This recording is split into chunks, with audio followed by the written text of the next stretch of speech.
నమస్కారం welcome to S4 media Janasena అధ్యక్షులు Pawan Kalyan Pithapuram assembly స్థానానికి నామినేషన్ దాఖలు చేసిన సందర్భంలో గత 5 ఆర్థిక సంవత్సరాల ఆదాయం అప్పులు చెల్లించాల్సిన పన్ను వివరాలు తెలిపారు. గత 5 ఏళ్లలో పవన్ కళ్యాణ్ సంపాదన 114,76,78,300 రూపాయలు. ఇందుకు సంబంధించి ఆదాయ పన్నుగా 47,7,32,875 రూపాయలు, జీఎస్టీకి 26,84,70,000 రూపాయలు చెల్లించారు. ఇక అప్పుల విషయానికి వస్తే 64,26,84,453 రూపాయలు ఉన్నాయి.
భారతీయ జనతా పార్టీ తన ఎన్నికల మేనిఫెస్టో విడుదల చేసింది.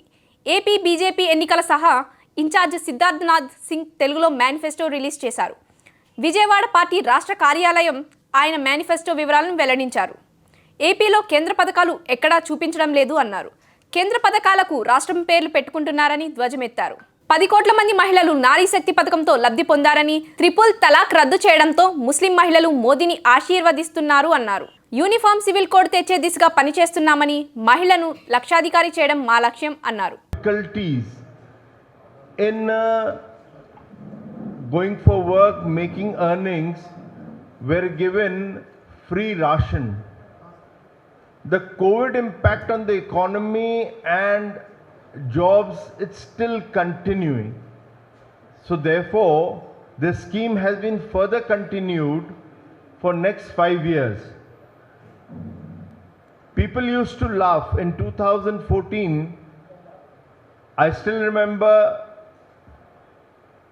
from Congress, Chidambaram Saab had spoken in the Rajya Sabha and made fun of a Jan Dhan account and said those who do not have any money, you're opening their accounts. But today 50 crore Indian citizens have Jan Dhan account, and in that Jan Dhan account Modi ji or the government has transferred 34 lakh crores of rupees. So it's a big achievement. Rajiv Gandhi ji used to say 1 rupee travels from Delhi, only 10 paisa reaches them. But now you put 1 rupee through DBT, the same money reaches here. Unfortunately, on many schemes of Andhra Pradesh, the same principles are not being used. which is very unfortunate. And there have been schemes like Ayushman Bharat for 5 lakh, rupees.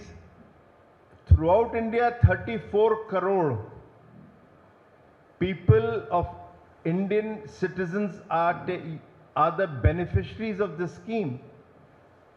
Unfortunately, in some states, which are opposition ruled states, they use their name and put their stickers on it. Nellore parliament స్థానానికి YSR Congress party అభ్యర్థిగా విజయసాయిరెడ్డి జిల్లా collector కార్యాలయంలో nomination దాఖలు చేశారు. ఈ మేరకు కుటుంబ సభ్యులు పార్టీ నాయకులతో కలిసి ఎన్నికల రిటర్నింగ్ అధికారి హరినారాయణకు నామినేషన్ పత్రాలు అందజేశారు. అనంతరం మీడియాతో మాట్లాడుతూ నెల్లూరు నేలతల్లి రుణం తీర్చుకునే అవకాశం కల్పించినందుకు మా పార్టీ అధ్యక్షులు ముఖ్యమంత్రి జగన్మోహన్ రెడ్డికి భారతమ్మకు హృదయపూర్వక కృతజ్ఞతలు తెలియజేస్తున్నామన్నారు.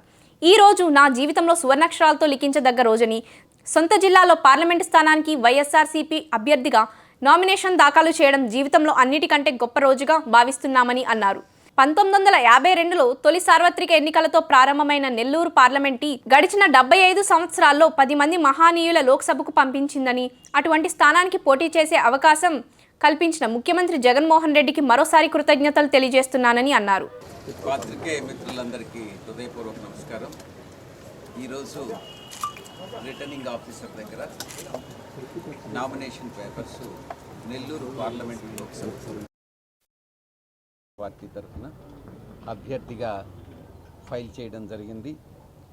ఇది నా యొక్క జీవితంలో ఎన్నటికీ మరువలేనటువంటి దినంగా నేను భావిస్తూ ఉన్నాను. పుట్టి పెరిగినటువంటి నెల్లూరు లోక్సభ నియోజకవర్గంలో జీవితాంతం గుర్తుండిపోయే ఈ యొక్క ఈవెంట్ని గొప్ప సందర్భంగా నేను భావిస్తూ ఉన్నాను. నెల్లూరు నేలతల్లి రుణం తీర్చుకునేటటువంటి భాగ్యం నాకు కల్పించినందుకు మా పార్టీ అధ్యక్షులు శ్రీ జగన్మోహన్ రెడ్డి గారికి, శ్రీమతి భారతిరెడ్డి గారికి నేను కృతజ్ఞతలు తెలియజేసుకుంటా ఉన్నాను.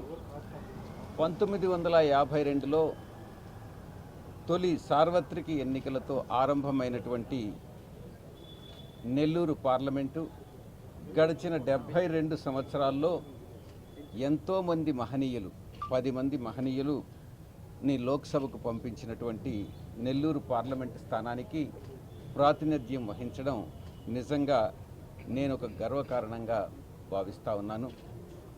దీనికి నాకు సీట్ ఇచ్చినటువంటి జగన్మోహన్ రెడ్డి గారికి నేను మరొక్కసారి కోటి వందనాలతో నా యొక్క కృతజ్ఞతలు తెలియజేసుకుంటున్నాను. మొట్టమొదటిగా రాజకీయ దిగ్గజం మొట్టమొదట రాజకీయ దిగ్గజమైనటువంటి బెజవాడ రామచంద్రారెడ్డి గారితో మొదలైనటువంటి నెల్లూరు లోక్సభ ఎంపీల జాబితాలో నా పేరు కూడా చేరడానికి ఎనలేని ఆదరాభిమానాలతో సువర్ణావకాశం ఇస్తున్నటువంటి నెల్లూరు ప్రజలకి నేను జీవితాంతం రుణపడి ఉంటానని తెలియజేసుకుంటా ఉన్నాను. నా యొక్క చిరకాల కోరిక మీ అందరి ఆశీస్సులతో, చల్లని దీవెలతో తప్పకుండా ఈ యొక్క తీరుతుందనని నా యొక్క ప్రగాఢమైనటువంటి విశ్వాసం.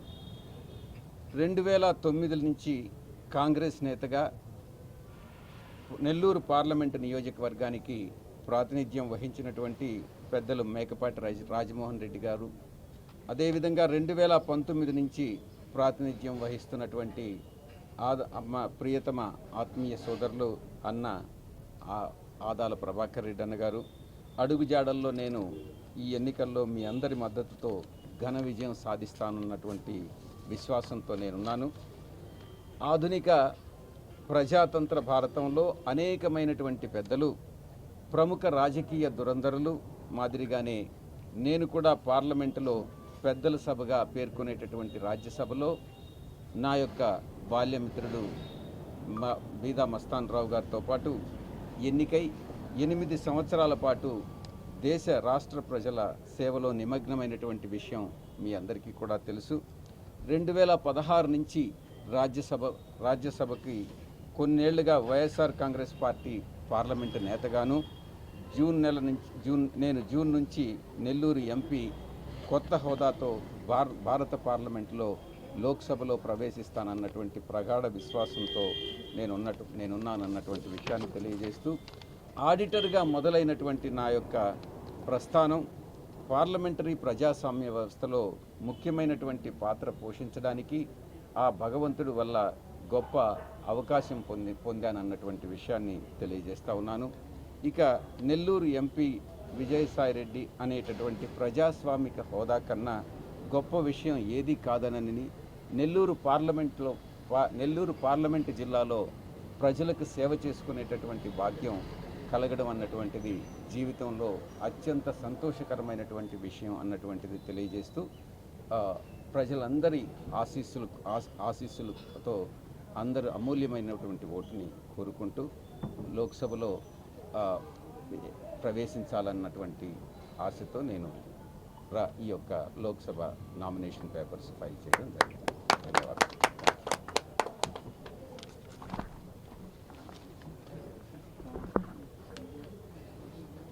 జనసేన అధినేత పవన్ కళ్యాణ్ పిఠాపురం ఎమ్మెల్యే అభ్యర్థిగా నామినేషన్ దాఖలు చేశారు. ఈ సందర్భంగా జనసేన రిటర్నింగ్ అధికారి ప్రమాణం చేయించారు. కొణిదెల పవన్ కళ్యాణ్ అనే నేను అంటూ ఆయన ప్రమాణం చేశారు. ఇందుకు సంబంధించిన వీడియోను జనసేన పార్టీ సామాజిక మాధ్యమాల్లో షేర్ చేయడంతో ఇప్పుడు అది వైరల్ అవుతోంది. ఇక నామినేషన్ వేసేందుకు వచ్చిన పవన్ వెంట ఆయన సోదరుడు నాగబాబు, ఎస్వీఎస్ వర్మ ఉన్నారు. అంతకుముందు పవన్ జన సైనికులతో కలిసి భారీ ర్యాలీగా ఆర్ఓ కార్యాలయానికి వెళ్లారు.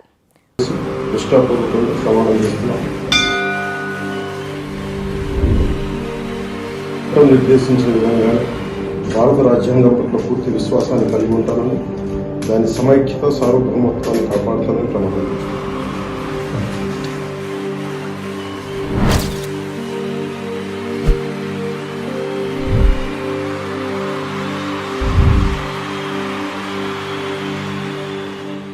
వస్తువులు ఎత్తుకుపోతే దొంగల ముఠా అంటాం, బెదిరించి దోచుకువారిని దోపిడీ ముఠా అంటాం. ఎన్నికలప్పుడు మోసం చేసి మోసపూరిత చరిత్ర 3 పార్టీల కూటమిని ఏమనాలి అని ముఖ్యమంత్రి వైఎస్ జగన్ ప్రశ్నించారు. శబ్దం సభలో భాగంగా ఉత్తరాంధ్రలో జరుగుతున్న ఎన్నికల ప్రచారంలో ఆయన ప్రసంగించారు. ఎన్నికలప్పుడు తీయటి మాటలు చెప్పి ఆ తర్వాత మోసం చేస్తే అలాంటి మోసగాళ్లను ఏమంటాం, అలాంటి వాళ్లను 420లు అందామా అంటూ ప్రతిపక్షాలపై ధ్వజమెత్తారు. ఎక్కడైనా గమనించమని కోరుతా ఉన్నా, వస్తువులు ఎత్తుకపోతే దొంగల ముఠా అంటాం, బెదిరించి దోచుకునే వారిని దోపిడీ ముఠా అంటాం.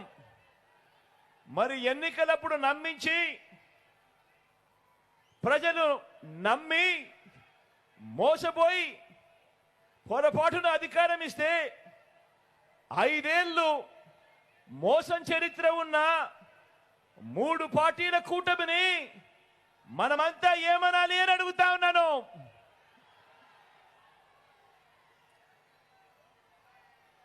ఏమనాలి అని అడుగుతా ఉన్నాను. దొంగతనం చేస్తే దొంగ దొంగ అంటాం, బెదిరిస్తే హత్యలు చేస్తే దోపిడీ చేస్తే బందిపోట్లు అంటాం. మరి ఎన్నికలప్పుడు తీయటి మాటలు చెప్పి ఎన్నికల మేనిఫెస్టో అని చెప్పి ఆ తర్వాత ఎన్నికలు అయిపోయిన తర్వాత ప్రజలను మోసం చేస్తే అలాంటి మోసగాళ్లను ఏమంటాం? 420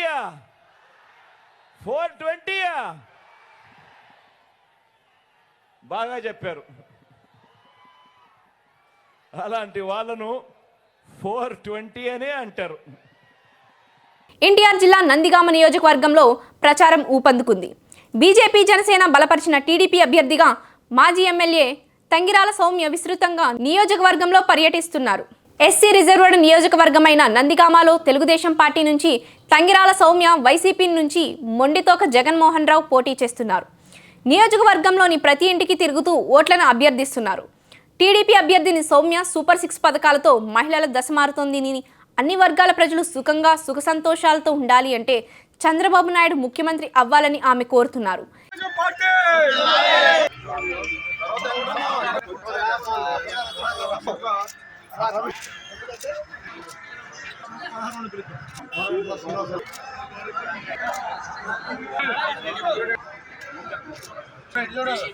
పార్టీ వర్ధిల్లాలి తెలుగుదేశం పార్టీ వర్ధిల్లాలి సోనియా గారి నాయకత్వం వర్ధిల్లాలి నారా లోకేష్ బాబు గారి నాయకత్వం వర్ధిల్లాలి నారా చంద్రబాబు నాయుడు గారి నాయకత్వం వర్ధిల్లాలి వర్ధిల్లాలి వర్ధిల్లాలి సోనియా గారి నాయకత్వం వర్ధిల్లాలి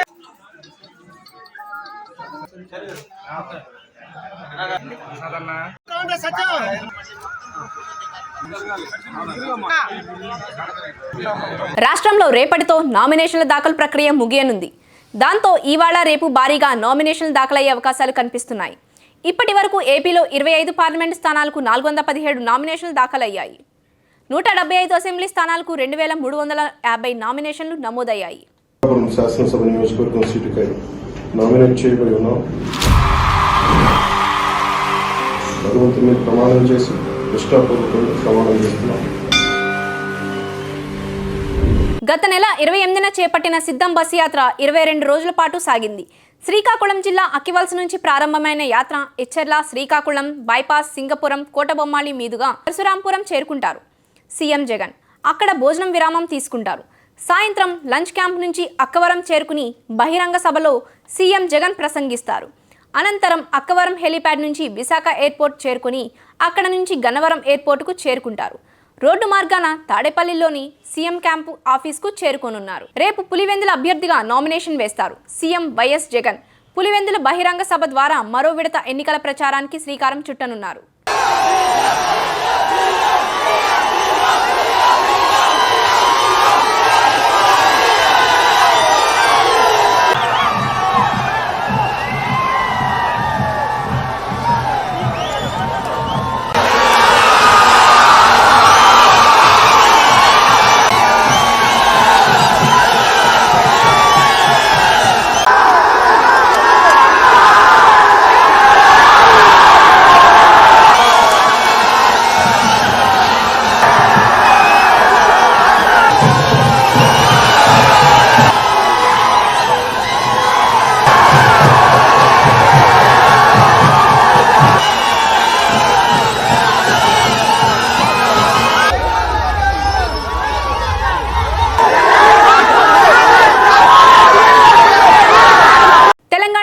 రేవంత్ రెడ్డి సవాల్ని స్వీకరిస్తున్నట్లు మాజీ మంత్రి హరీష్ రావు ప్రకటించారు. అధికార పార్టీ ఇచ్చిన హామీలను నెరవేర్చే బాధ్యత ప్రతిపక్షం మాపై ఉందని, ఎల్లుండి అసెంబ్లీ ముందు అమరవీరుల స్తూపం వద్దకు నేను వస్తా, ఆగస్టు 15 లోపు మీరు ఇచ్చిన అన్ని గ్యారెంటీలు అమలు చేస్తామని ప్రమాణం చేయి అని హరీష్ రావు ప్రతి సవాల్ విసిరారు. హామీలు అమలు చేస్తే నేను ఎమ్మెల్యే పదవికి రాజీనామా చేస్తా, మళ్లీ ఉప ఎన్నికల్లో కూడా పోటీ చేయను, లేని పక్షంలో సీఎం పదవికి రాజీనామా చేస్తావా అని ప్రశ్నించారు.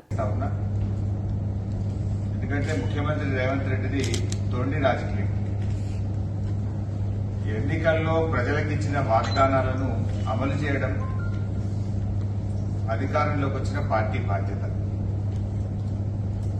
ప్రతిపక్ష పార్టీగా ప్రజల తరఫున ఇచ్చిన హామీలను అమలు చేయించే బాధ్యత ప్రధాన ప్రతిపక్షంగా మా మీద ఉంటుంది. ఇవాళ రేవంత్ రెడ్డి గారి పరిస్థితి ఏంటంటే, గ్యారెంటీలు అమలు కాక కాంగ్రెస్ పార్టీ గ్రాఫ్ పడిపోతుందని చెప్పి ఆయన ఇవాళ ఆపద మొక్కులు మొక్తా ఉన్నాడు. దేవుళ్ల మీద ప్రమాణం చేస్తూ మళ్లీ ప్రజలను మరోసారి మోసం చేయడానికి ప్రయత్నం చేస్తా ఉన్నాడు. రేవంత్ రెడ్డి గారు ఆయన చరిత్ర అందరికీ తెలుసు. గతంలో కొడంగల్ ఎన్నికల్లో ఎమ్మెల్యేగా నేను ఓడిపోతే రాజకీయ సన్యాసం తీసుకుంటానని సవాలు వేసి ఎన్నికల్లో ఓటమి చెందిన తర్వాత మాట తప్పినటువంటి వ్యక్తి రేవంత్ రెడ్డి గారు. తోక ముడిసిన వ్యక్తి రేవంత్ రెడ్డి గారు. అధికారంలోకి వచ్చిన మొదటి రోజు డిసెంబర్ 9వ తారీఖు నాడు 2 లక్షల రుణమాఫీ చేస్తా అని చెప్పి ప్రతి ఎన్నికల ప్రచార సభలో చెప్పి మాట తప్పింది రేవంత్ రెడ్డి గారు. 6 గ్యారంటీలను డిసెంబర్ 9వ తారీఖు నాడే 6 గ్యారంటీలు 13 హామీలను అమలు చేస్తూ తొలి సంతకం పెడతామని మాట తప్పింది రేవంత్ రెడ్డి గారు, కాంగ్రెస్ ప్రభుత్వం. 6 గ్యారంటీలు 13 హామీల మీద మొదటి అసెంబ్లీలోనే చట్టబద్ధత తెస్తాము, దాన్ని చట్టం రూపంలో గ్యారంటీని ప్రజలకు ఇస్తామని చెప్పి మాట తప్పింది రేవంత్ రెడ్డి గారు, కాంగ్రెస్ ప్రభుత్వం. అంటే మాట తప్పే నైజం మీకున్నది రేవంత్ రెడ్డి గారు. మడమ దిప్పని పోరాట చరిత్ర మా బీఆర్ఎస్ పార్టీకి ఉన్నది. ప్రాణ త్యాగానికైనా సిద్ధపడ్డాడు మా నాయకుడు కేసీఆర్. పదవీ త్యాగాలు, ప్రాణ త్యాగాలతో సిద్ధపడి ఇవాళ తెలంగాణ సాధించిన చరిత్ర మా పార్టీది. మాట తప్పడం, పూటకో పార్టీ మారడం నీ నైజం. ఇవాళ ముఖ్యమంత్రి గారు ఏంటంటే ఓ తొండి వాదన, ఎన్నికల్లో ప్రజలకిచ్చిన హామీ అమలు చేయమంటే నువ్వు పార్టీ రద్దు చేసుకుంటావా అని ఒక తొండి వాదనను ఇవాళ అతి తెలివి ప్రదర్శన చేసే ప్రయత్నాన్ని ఆయన చేస్తా ఉన్నాడు. కృష్ణా జిల్లా అవనిగడ్డ ఎమ్మెల్యే సింహాద్రి రమేష్ నామినేషన్ ర్యాలీలో అపశృతి చోటు చేసుకుంది. ర్యాలీలో వినియోగించిన బాణాసంచా నిప్పురవ్వలు ఎగిసిపడి టీడీపీ నేతకు చెందిన ఇల్లు దగ్ధం అయింది. ఉద్దేశపూర్వంగానే తమను వైసీపీ వాళ్లు ఇబ్బందులు గురి చేస్తున్నారు అని, వారి వేధింపులు తాళలేక ఇటీవల ఆత్మహత్యకు పాల్పడ్డారు. కుటుంబ సభ్యులు వాపోయారు. పోలీస్ స్టేషన్కి ఇచ్చి నాన్న రచ్చ చేశారు మమ్మల్ని. ఇప్పుడు ఆయన ఇల్లు తగలు పెట్టేశారు. ఏమన్నా నాశనమైపోతాడు ఒక సచ్చినోడు.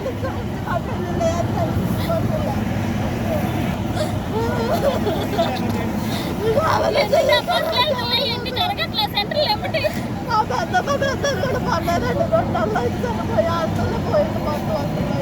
కుటుంబం కోసం పనిచేసిన వాళ్లకంటే తండ్రిని తిట్టిన నాయకులే జగన్కు ఆప్తులయ్యారని కాంగ్రెస్ పార్టీ చీఫ్ షర్మిలారెడ్డి అన్నారు. అసెంబ్లీ సాక్షిగా తన తండ్రి వైఎస్ఆర్ను తాగుబోతు అని తిట్టిన బొత్స సత్యనారాయణ తనకు తండ్రి సమానులు ఏ విధంగా అవుతారని ప్రశ్నించారు. జగన్కు ఉరిశిక్ష వేయాలని డిమాండ్ చేసిన బొత్సను ఏ విధంగా వెనుకేసుకొస్తున్నారో చెప్పాలని డిమాండ్ చేశారు. ఎన్నికల ప్రచారంలో భాగంగా రేపల్లిలో జరిగిన సభలో షర్మిలారెడ్డి ప్రసంగించారు. జగన్మోహన్ రెడ్డి గారు ఈరోజు పొద్దున న్యూస్లో చూస్తే వాళ్ళు చెప్తున్న మాట, బొత్స సత్యనారాయణ అనే ఆయనను పక్కన నిలబెట్టుకొని నాకు తండ్రి లాంటి వాడు, ఓట్లేయండి అని అడుగుతున్నారు. మీ సమక్షంలో అడుగుతున్నాం. బొత్స సత్యనారాయణ గారు జగన్మోహన్ రెడ్డి గారికి తండ్రి సమానులట. తండ్రి సమానులట. ఏ బొత్స సత్యనారాయణ? ఇదే బొత్స గారు అసెంబ్లీలో నిలబడి నిండు వేదిక మీద ఆన్ రికార్డు రాజశేఖర రెడ్డి గారిని తిట్టిపోసిన బొత్స సత్యనారాయణ గారు ఈరోజు జగన్మోహన్ రెడ్డి గారికి తండ్రి లాంటి వాడట. ఇదే బొత్స గారు రాజశేఖర రెడ్డి గారిని తాగుబోతు అని తిట్టారు. ఇదే బొత్స గారు జగన్మోహన్ రెడ్డి గారికి ఉరిశిక్ష వేయాలి అన్నాడు. జగన్మోహన్ రెడ్డి గారు బినామీలు అన్నారు. ఎన్ని మాటలు అన్నాడు. ఆఖరికి విజయమ్మను కూడా, విజయలక్ష్మి గారిని కూడా, రాజశేఖర రెడ్డి గారి భార్యను కూడా అవమానించిన వాడు బొత్స సత్యనారాయణ గారు. ఈరోజు అలాంటి బొత్స గారు జగన్మోహన్ రెడ్డి గారికి నానయ్యారంట. తండ్రితో సమానమయ్యారంట.